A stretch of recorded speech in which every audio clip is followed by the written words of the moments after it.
This was automatic too, wasn't it? Let that cracker go. And on and on. I don't think nobody remembers that except the white boy.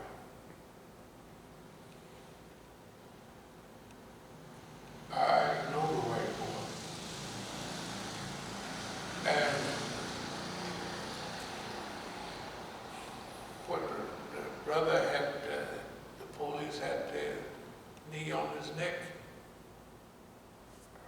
Up there, right? Mama. I didn't know Negroes would say that.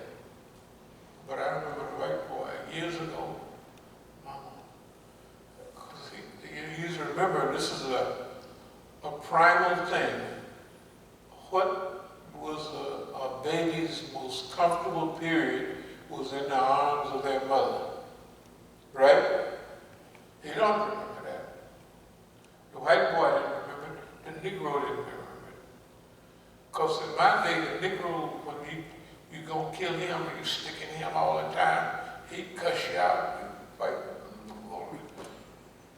But I guess the modern Negro has reverted more to say mama.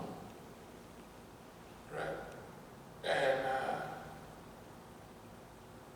so I know what it means. I'm not going to change the subject, but I also was watching that white man on the news. Remember, he had his hand in his pants all the time. You remember that? Yeah. What the hell was he doing? We called it pocket pool in the penitentiary. He was playing with himself. He was getting too close to orgasm and he had to keep him there until he got it. Now, other people don't know that, but I know it because I'm looking right at it. I know what I'm looking at. Right? And anybody else look at it will see the same thing. There's absolutely no reason for him to be there with one hand in his pants, right? And he's not moving. He got whatever he's gripping, he got it tight, right? Right? Think about it. But is it true? That's the only thing I'm saying. I'm visualizing it for sure. That's exactly what happened. That's exactly what happened. The people just don't know. They've never been in those. And when George Floyd said, called on his mother, that was the time to release him. Because after that, this is just before the mines taking him back into the most comfortable time I've ever been. Like they say it happens when people freeze to death or they drown or something. That mine takes them back and they let go, you know. So if you was gonna let him live, you'd have to do it exactly at that moment. Because that's what his mind, just like that white boy in the riot in 64. Mama, they're gonna kill me. And it was so pathetic that put that crack over there. But there was just it was a desperation that, and those people might be your friend. They can remember that. They can remember that. They remember what they was, where it was, and they remember how they got out of it. They remember. Anyway, one of the guys got a call from a white boy who lived out in Concord, and he wasn't home. The white boy didn't call back, but he left his name. This was 50, 60, I don't know, a long time. Long time. But the white boy remembered. The white boy remembered. The point that I'm making is about trained reflexes or responses that after you're trained in something for so long, it becomes almost almost like an involuntary response. It becomes like your digestive system, autonomic nervous system, right? You eat and just digest your food. That's the way it is. Okay, now the point I'm making is about the lawyer that was judging the situation with the lawyer. The doctor. With the doctor. He said they may have some recourse on this, but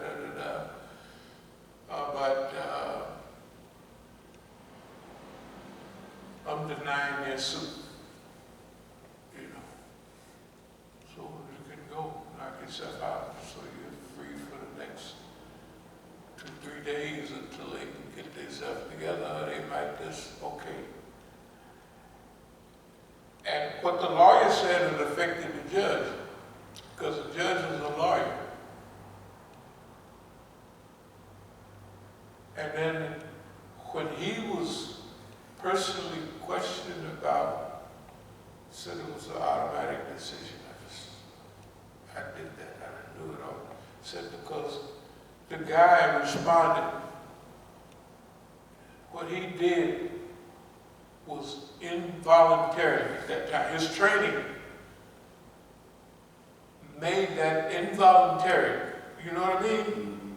By the time he's been trained for 8 years, the man says, Doc, can you hear this? No problem. He automatically goes into, right? It's not conscious. It's involuntary because he's trained so much in that. It's involuntary. The same thing with the reason when they got to the root of why the judge did that. Because in law school, hell, I was trained. Justice, the whole thing was based on that.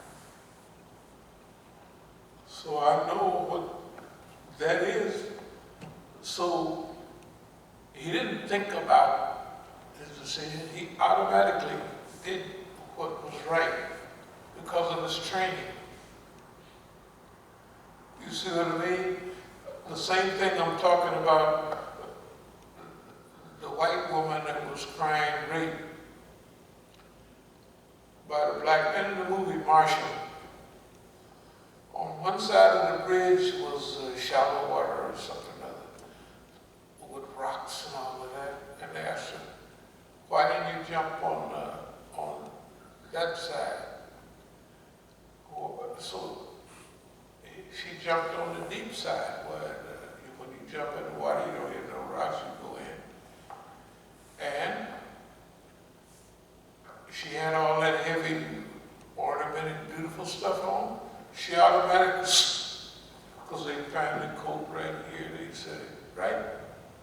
And she was a trained swimmer. The lawyer said she couldn't drown. She could not drown because her training kicked in. Okay, now I'm going to go to the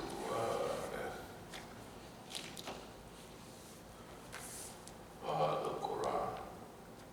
In the name of Allah, most gracious, most merciful.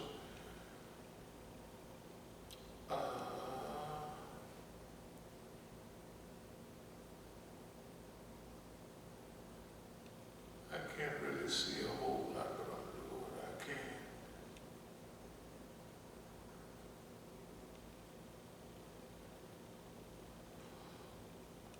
O you who have attained to faith, remain conscious of Allah and always speak with a will to bring out only that which is just and true.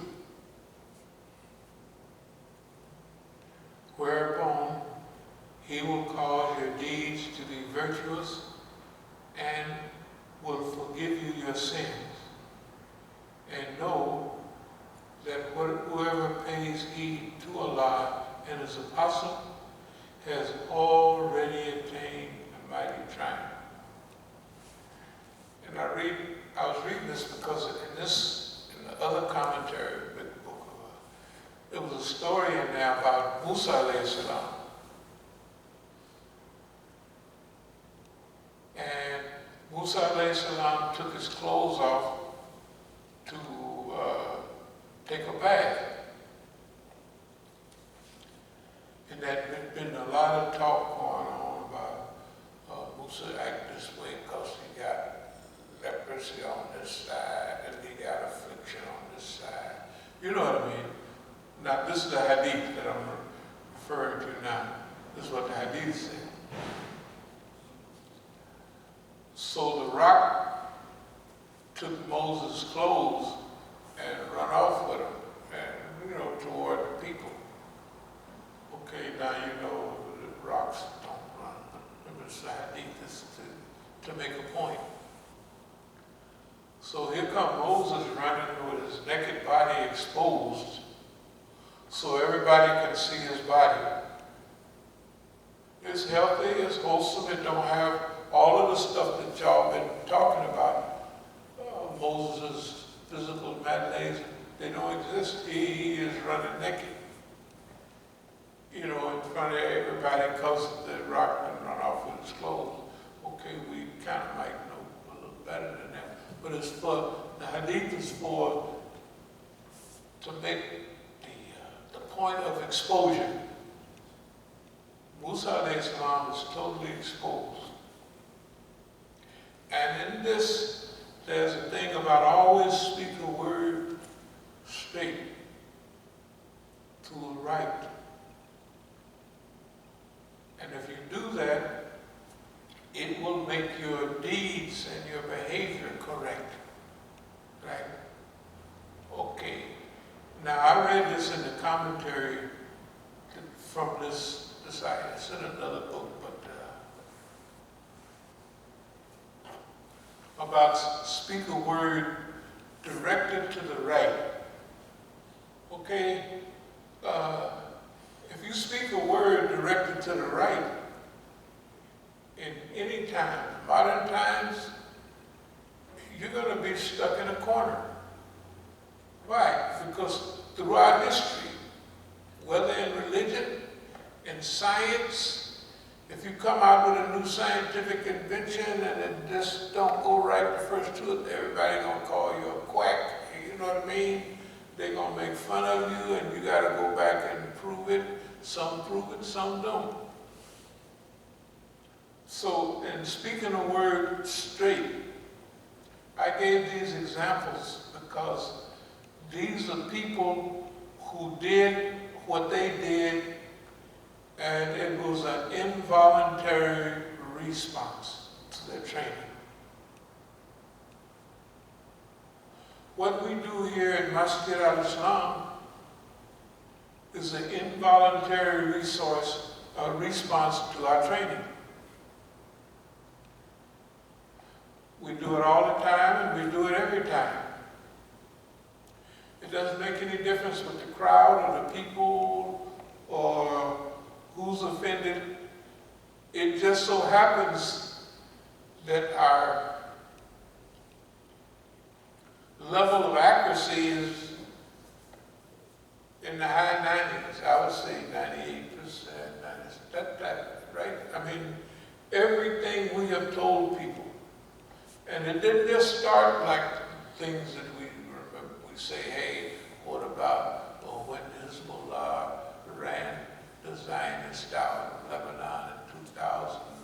And what about 2006 when they used all these new combinations with old weapons that defeated, they used first and second generation weapons and a new combination that defeated fourth and fifth generation weapons that the Zionists had. And remember, the Zionists were sitting on their tanks, crying, right there on the white folks' TV. Okay. The point I'm making is that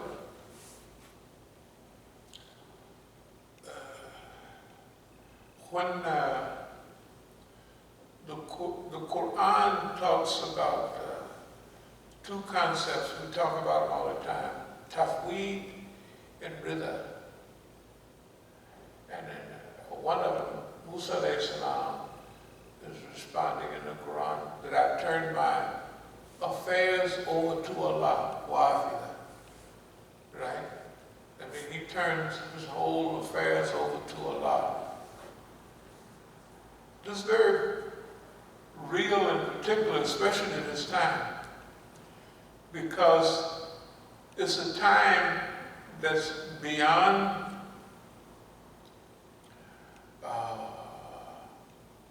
the time element and all of the planning and organization and all of that, which, I mean, I've did it most of my life, so I'm very comfortable with strategic management, planning and organizing. You know, I like it. I got a stack of books on it. It's when I read, I like to read that type of stuff. It's second nature. I like it. Better than novels and everything. Better. So now, if a situation has arisen in our society where the time is shrinking,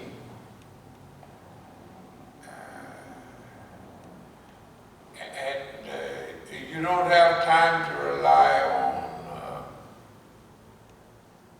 all of the great thought patterns and all the great writings and everything.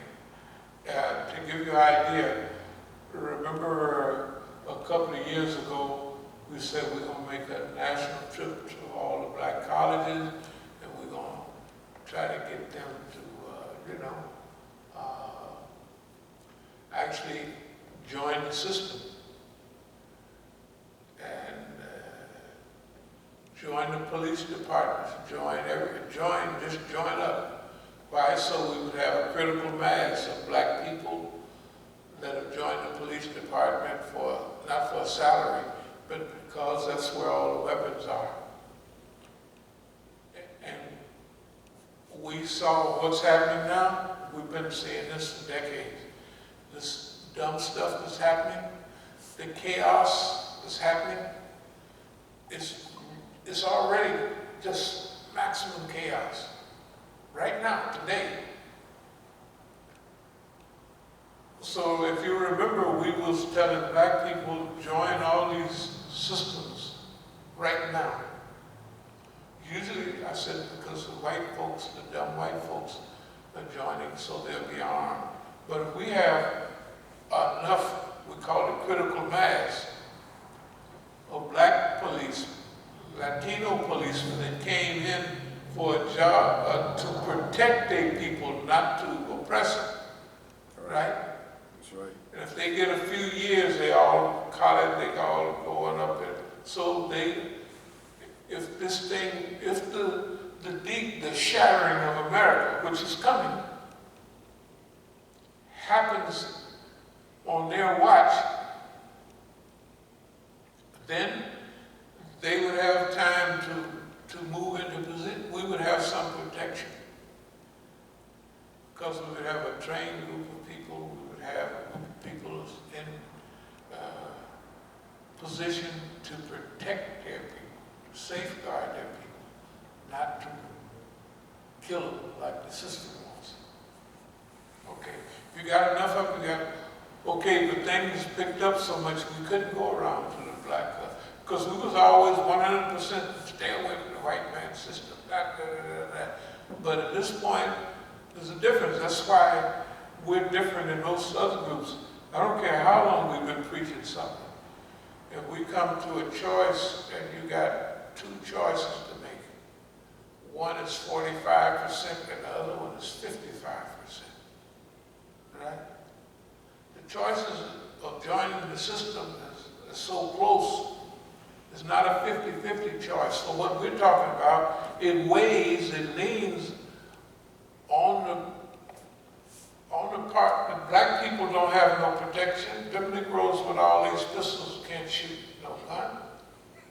They shoot each other. They miss each other. You know what I mean? Okay, Now, against a trained system that says now crush the Negroes. If you ain't got enough people in the pocket, you're finished. Okay, now let me continue along the line of involuntary responses. Okay, training is the one that, is it getting cold in here? Yeah. Training is the one that, that deals with involuntary responses. Autonomic responses are part like your digestion. You don't have to train your digestion. It's autonomic, it's automatic, it just does that. Okay, but if you become a professional fighter, football player, all of that stuff now is trained. You know, when that guy throws the ball and he says, boom, the guy turns automatic because they do it all the time. You do it. If he's walking down the street, somebody said, ball, he'll turn around, right? Because he's been trained to do that. He's been trained to do that. The doctor that I talked about, when the guy looked at him, almost dead, and said, Doc, can you help me? He's on automatic, he's on training, he has nothing he can do. That old thing, that the reason he became a doctor, after a while, he was a doctor like everybody else. To get money, I gotta watch out for this, that, and another, right? And the insurance. But when the guy asked him, there's nothing else around, he's on the doc, he don't even know all of it. Can you help me? His training kicked in. You see what I mean? And in that same case that's in court, the lawyer that is now the judge, in his primal reality, he wanted to be a part of the Constitution. If you're a white person, it sounds wonderful, right?